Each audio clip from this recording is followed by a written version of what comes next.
edition of Critical Mass Radio Show. I am your host, Richard Franzi, and this is podcast number 1002. As a nonprofit, Crystal Cove is working to renovate and preserve the historic district's unique culture, nature, and resources for future generations. President and CEO of Crystal Cove, Alix Hobbs, joins us to tell us more about the organization and its future. If you'd like to learn more about the radio show or the CEO peer groups that I lead, please visit my company's website, criticalmass4business.com. Or if you know someone who might make a great future guest, like Alix is going to be, please call or even text me at 949-887-4104. Alix, welcome to the show. Thank you so much. It's great to have you here. I've been excited to have you here since we met on that, I think it was a chilly February day or whenever, down at the property. Beautiful location. Can you tell us, before we talk about Crystal Cove, can you tell us a little bit about you and your background and your path to the organization? Of course. So I came to Crystal Cove after being the president of Heal the Bay up in Santa Monica, California. And there is kind of where I got my start. I started there in 1993. Wow. And it was a beginning part of the organization, Heal the Bay, and I was working on educational programs. Now, Heal the Bay focuses on advocacy and water regulation and policy. Which is a big issue in California. It's a very big issue. Especially in Southern California. Right, and protection of public health from a beach standpoint, so people using the water, right. Surfers, swimmers.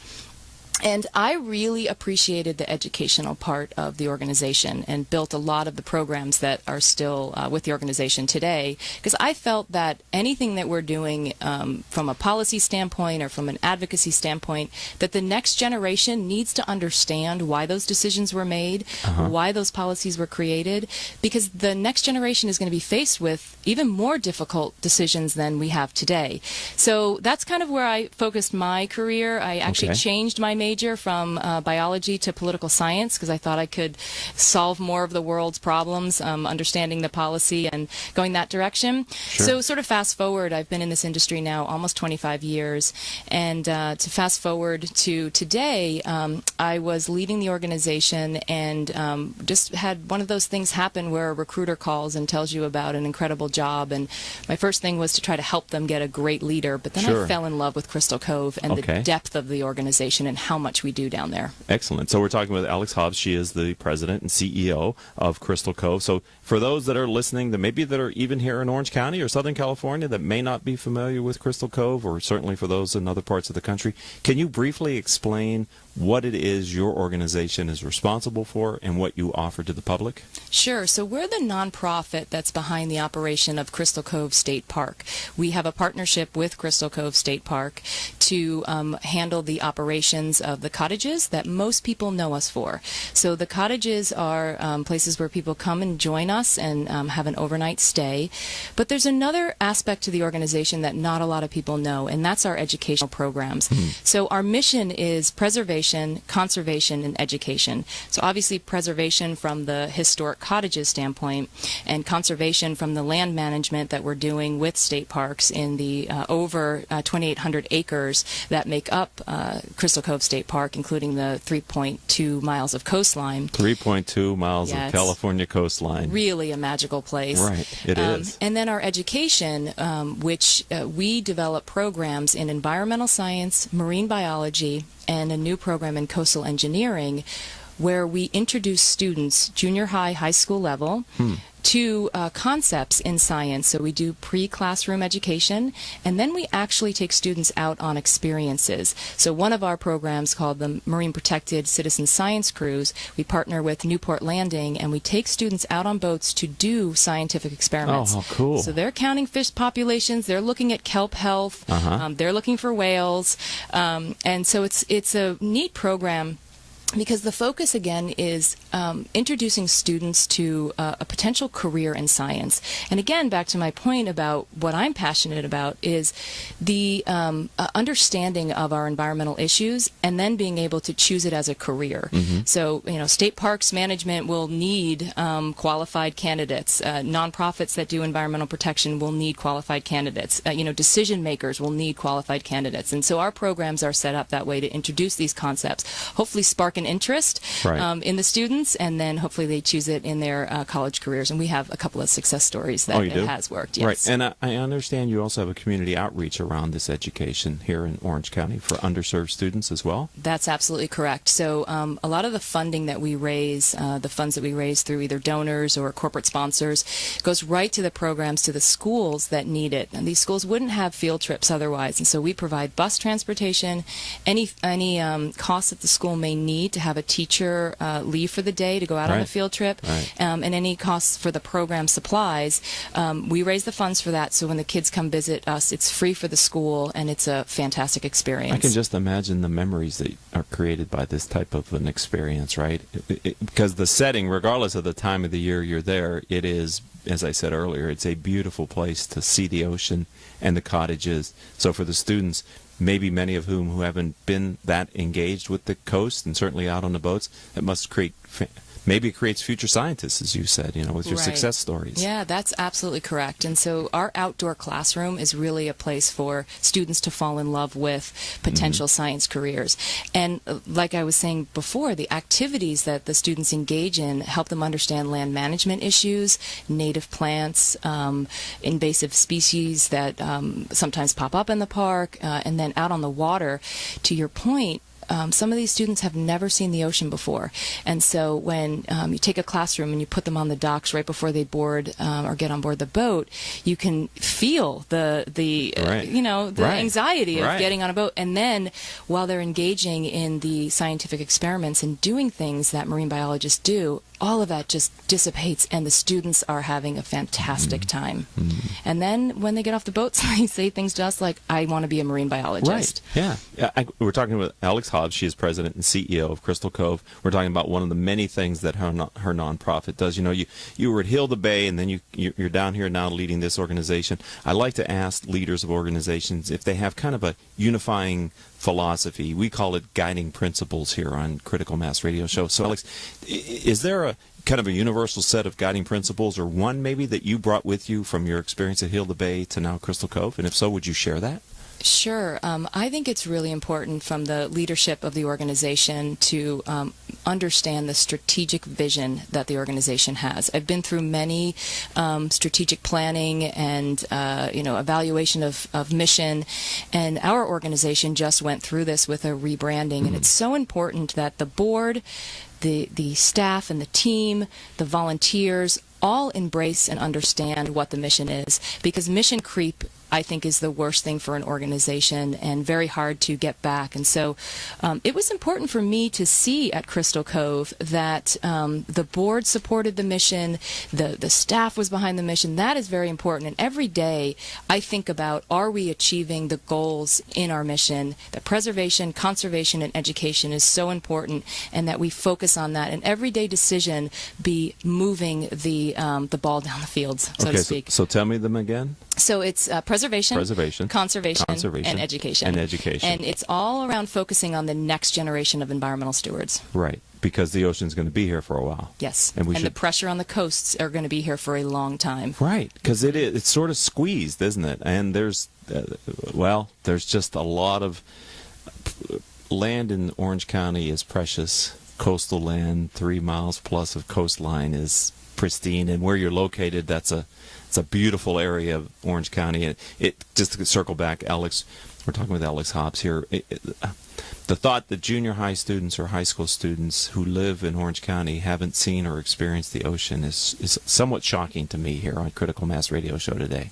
And the fact that you have an outreach to kind of solve that for some of them is fantastic. Right. We had 3,300 students go through our program last year. My goodness. Wow. Yes. Yeah, so that's significant. I mean, there's a lot of organization that needs to go along with that. We're going to take our first and only break here on this radio show / podcast. When we come back, I know we have exciting news that you're going to share with us today. So I'm going to hold that breaking news, ladies and gentlemen, until after this one commercial break. It's less than a minute. It's a commercial for one of the many things that I do in Critical Master Business. So I hope you'll listen to this commercial from me.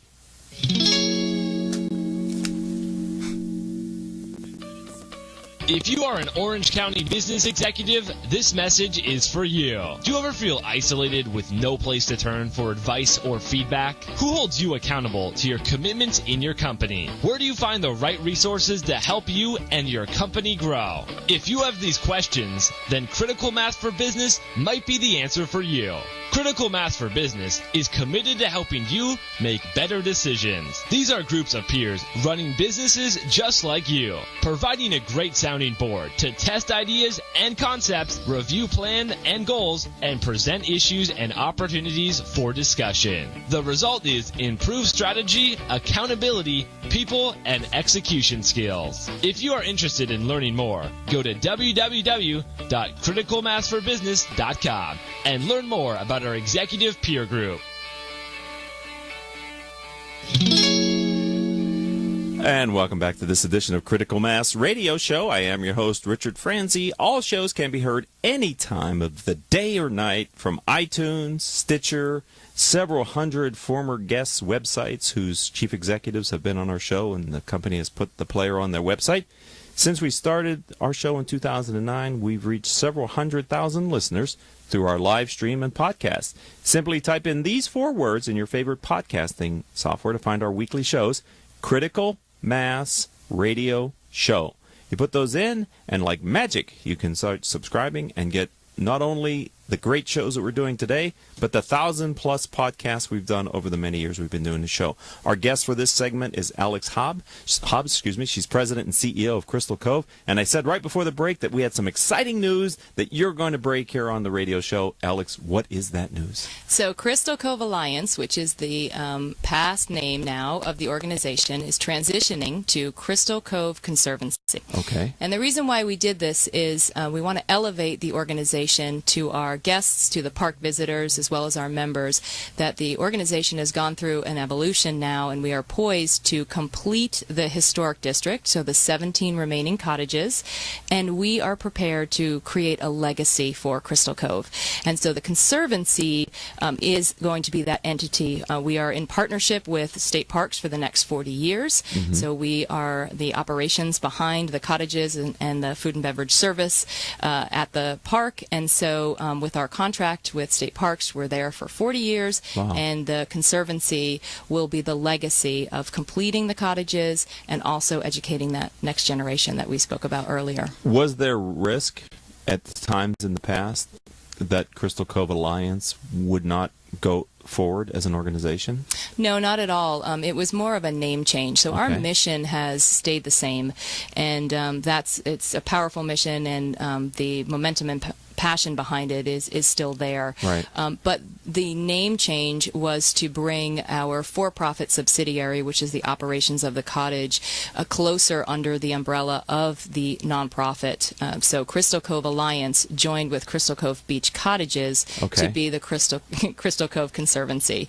And so now we have the logo is the same, our website is brand new, our emails changed, everything to push really a rebranding of the organization. Right. Names matter, words matter. Absolutely. Right. And this is a definite statement of the intent of the Go Forward organization. I love when I have nonprofit leaders like you on our program to explore the social aspect, the social revenue piece of it. You know, the ability to not only work to drive donations and contributions, but also bring in some of your own revenue. And certainly the cottages gives you that platform, yes? Yes, that's exactly right. And the funds from the operations of the cottage go into an account that actually is shared and monitored with state parks. And so if you go down to Crystal Cove, you really see a lot of maintenance occurring. The park is beautiful, and it's very well maintained. This is a great model for other parks. And so in addition to that, there are some funds for the educational programs, but we fundraise for those educational programs. Right. And so that's why with the Crystal Cove Conservancy, it's important that we sort of stake our legacy claim at the park and ensure that we'll complete the final phase. We just got our coastal permits on March 8th. Students will stay with us overnight to participate in a coastal engineering program that we're partnering with UC Irvine, the Samueli School of Engineering, to develop this program to do the activities and to experiment with some of the problems that we're going to have with sea level rise, with shifting coastlines, with water quality issues. And so this partnership with UCI is a very strong partnership. It's going to be incredible for us to create this next generation of programs for our students. How so we're very exciting. excited about that. Did you, this is off script, did you know of this plan change before you took over the position as president and CEO here, or was this something that kind of evolved as you came into the job, etc.? The board of directors and the founder had been working on this for some time before they. Okay. So I did know that this was a potential. Definitely, when I came on board, I knew it was something that was important for the organization to be rolled out correctly and done correctly. And the team at Crystal Cove is a truly amazing group of people, and so there was a lot of brand harmony, as we called it, that happened throughout the process. And again, that led back to a strong mission statement that we all agreed on and were passionate about. So it was something that was already in the works, and I was real proud to bring it across the finish line. Yeah, this is great, and I'm honored that you chose Critical Mass Radio Show and OCTalkRadio.net to be the place that you came to speak about it publicly. So thank you for your generosity and your time. I know you're very busy today. Speaking of busy, can you tell us about, on the fundraising and future events side, what type of activities, if someone would like to learn more, get more involved, maybe even come to these events, can you talk about what you guys do throughout the year that kind of focuses around fundraising? Sure. So we do have a membership, and so that's just a nice way to kind of end your day with milling with our members and our team to talk about what's happening at the Cove, and then have a lovely movie night on the beach. It's really, it's a fun night. I have images in my mind of what that must be, and Right. looks, in my mind, it looks pretty good. Yeah. So we just did an overhaul of our membership program, and with our new website, with the rebranding at crystalcove.org. So it's very simple. Just www.crystalcove.org. You can see our membership program. So that's one way to get involved. Also, we have a lot of summer events. That's also on our website. We've got community days on Wednesdays from 10 to 4. There's sea glass wrapping. There's plein air art painting that happens. There's also historic tours that go on at that time. So those Wednesdays are great for the family or anyone that wants to get involved. So then also we have our big soiree every year, and that's on October 7th, and it is right on the bluff at Crystal Cove State Park. Wow. We don't do the program till after the sunset, so everyone joins us at cocktail hour for the sunset and silent auction, and then we go into a tent, and our sponsor, Pelican Hill, puts on an incredible meal and dinner service for us, and we are so grateful to their sponsorship. And it's a night of about 450 of our closest friends, and so that's a way to get involved. Is that too. by invitation only then? No, or is it open? People can buy a ticket to the evening or a table and become a sponsor. And again, you can find that out on our website, crystalcove.org. And so that's a great way to get introduced to the organization. October 7th? October 7th. Wow. So for those of you that are listening to us live on OCTalkRadio.net, you have some time. And if you're listening to us a podcast, if it's not October 7th yet, of whatever year, or at least October of whatever year, you have the opportunity to think about going. I think an October evening on the coast sounds really like a great night out, right? Yeah, really, really beautiful night. Where do you see the organization going in the future? So our main priorities are the completion of the park, so the preservation of the remaining cottages. There are 17 cottages in the North Beach that still need to be restored. How many total? The 46 total. Okay. And so once we restore those remaining cottages, then the historic district is complete. And right now, if you go down to Crystal Cove, these cottages are fenced off right now. And like I said, we got our coastal permit, so that's one step in starting to restore them. And we're doing our estimates on the final cost, so that'll be our next announcement when we announce how much it's going to be to restore those cottages. Is that going to be a capital raise? Yes. Okay. Yes, absolutely. Sorry to interrupt you, but that's fine. And so we will need support from the community. It Sure. will really take all of us to finally complete those cottages. And it's 22 more keys available for overnight stays. So I know that people have a hard time getting an overnight stay in our cottages because they book up very quickly. Yes. So once we get this complete, there'll be 22 more opportunities. That might be the best value in Orange County if you want to spend an evening or a day night on the coast.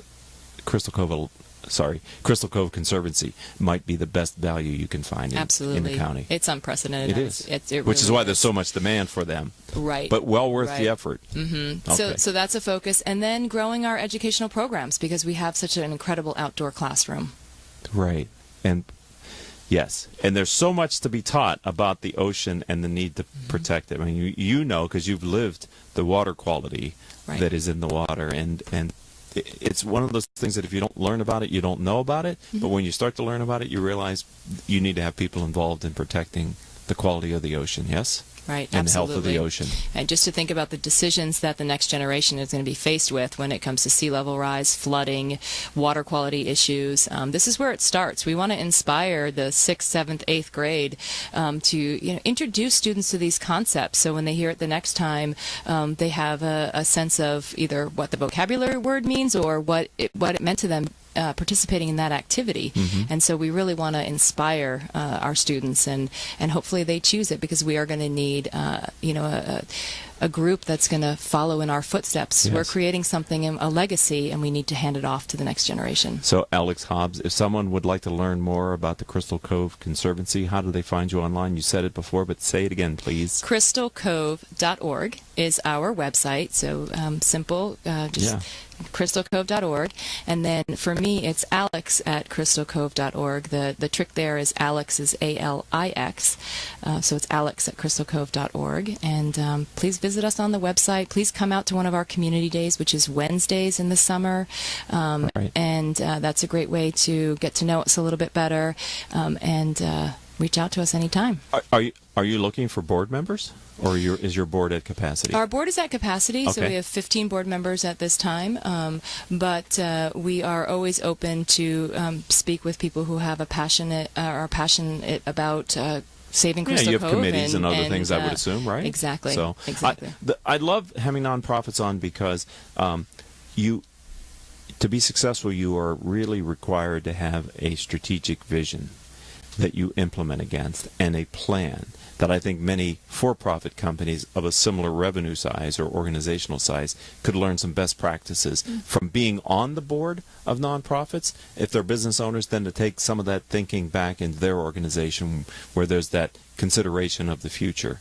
And what are we doing today to get us 40 years down the line? Right. So I think that's another, other than doing the good work of the organization, there's a lot that a business owner can learn about running a successful business from being an active member on a board of directors. Right, absolutely. I mean, daily decisions are also decisions that affect your future. Right. So I would say nonprofit leaders have to be thinking about the daily issues as well as thinking long term. So you kind of go to that 50,000 foot level right down to the ground and then back up to 50, all within an hour. You can do it about 6 times. Right. And so that's why I've always appreciated nonprofit from that sense of also you get to work with so many different other entities. So, you have to work with a bank one day and then an advertising firm the next day. You have to be a PR expert. You have to be a financial expert. And so that's just what keeps me going and why I love working for nonprofits. Thank you for giving up your time, being a friend of the program and a part of the critical mass community. We're going to have you back on. I love what your organization is doing down there. And thank you for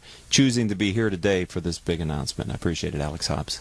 Thank you very much. All right, I'd like to thank our engineer for today, none other than Paul Roberts.